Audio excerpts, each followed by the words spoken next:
acid reflux ay nangyayari kapag ang laman ng tiyan ay umangat at dumaloy sa esophagus. Kapag nangyayari ito, maaaring malasahan ang pagkain o stomach acid sa lalamunan. Nangyayari ang acid reflux kapag ang muscle na nagko-connect sa esophagus at sa tiyan o ang lower esophageal sphincter o LES ay mahina. Kapag hindi mahigpit ang pagkasara ng LES ay maaaring umangat ang laman ng tiyan. Doon nanggagaling ang sakit na nararamdaman. Bago natin simulan ng video na ito, huwag kalimutan mag-subscribe sa aming channel para sa mga health and love advice at huwag kalimutan pindutin ang bell button para lagi maging updated sa aming mga bagong videos. Narito ang ilan sa mga sintomas ng acid reflux. 1. Heartburn. Ang heartburn ay ang pinakakaraniwang sintomas ng acid reflux. Nararamdaman ito bilang isang burning sensation o init sa gitnang bahagi ng dibdib na kadalasang nangyayari pagkatapos kumain o kapag nakahiga. Ito ay dulot ng acid na umaakyat mula sa tiyan patungo sa esophagus na nagdudulot ng iritasyon sa lining ng esophagus.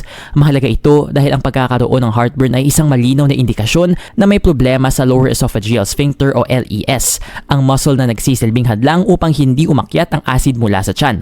Ang pag-alam sa sintomas na ito ay makakatulong sa pagtukoy ng acid reflux at pag-iwas sa mga komplikasyon tulad ng esophagitis o strictures. 2. Regurgitation. Ang regurgitation ay ang pag-akyat ng pagkain o acid mula sa tiyan patungo sa bibig na kadalasang nangyayari pagkatapos kumain. Maaaring maranasan ito bilang bitter o sour taste sa bibig. Ang regurgitation ay nangyayari kapag ang LES ay hindi nakakasa sa tamang pag-andar, kaya't pinapayagan ang stomach contents na umakyat sa esophagus. Mahalaga itong malaman upang maiwasan ang aspiration pneumonia, isang kondisyon kung saan ang mga stomach contents ay pwedeng makarating sa lungs na maaaring magdulot ng infection. Ang pag-diagnose ng regurgitation ay makakatulong upang maagapan ang problema bago magdulot ng malubhang epekto sa kalusugan. 3. Difficulty swallowing. Ang dysphagia o hirap sa paglunok ay isang karaniwang sintomas ng acid reflux kung saan ang isang tao ay nakakaramdam ng lump o blockage sa lalamunan kapag nilunok ang pagkain. Ang irritation mula sa acid reflux ay maaaring magdulot ng pamamaga sa esophagus, kaya't mahirap magpalit ng pagkain o likido. Ang sintomas na ito ay mahalaga dahil maaaring magpahiwatig ito ng esophageal stricture o narrowing ng esophagus na maaaring magdulot ng long-term swallowing difficulties at magpahirap sa normal na pagkain. Ang tamang paggamot ay mahalaga upang mapigilan ang komplikasyon na ito. 4. Coughing and hoarseness. Ang chronic cough at hoarseness ay madalas ding sintomas ng acid reflux. Ang acid na umaakyat mula sa tiyan ay maaari mag-irritate sa larynx o voice box at throat na nagiging sanhi ng coughing at pagbabago sa boses.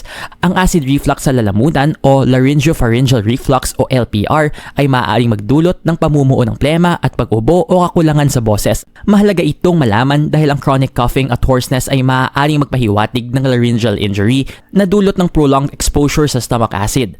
Ang pag-alam sa sintomas na ito ay tumutulong sa pagpaplano ng paggamot upang maprotektahan ang larynx at vocal cords. 5. Bloating at nausea. Ang bloating at nausea ay mga sintomas na maaaring maranasan ng mga taong may acid reflux. Ang lapis na acid sa tiyan ay maaaring magdulot ng gastritis o pamamaga ng lining ng tiyan, kaya't nagiging sanhi ito ng bloating at discomfort.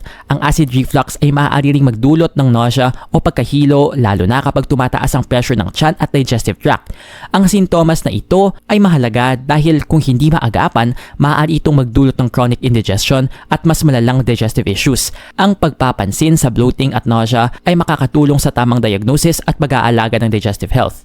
Nag-enjoy ka ba sa video ito? Please hit the like button and subscribe sa aming channel para sa iba pang video tulad nito. Salamat sa panonood!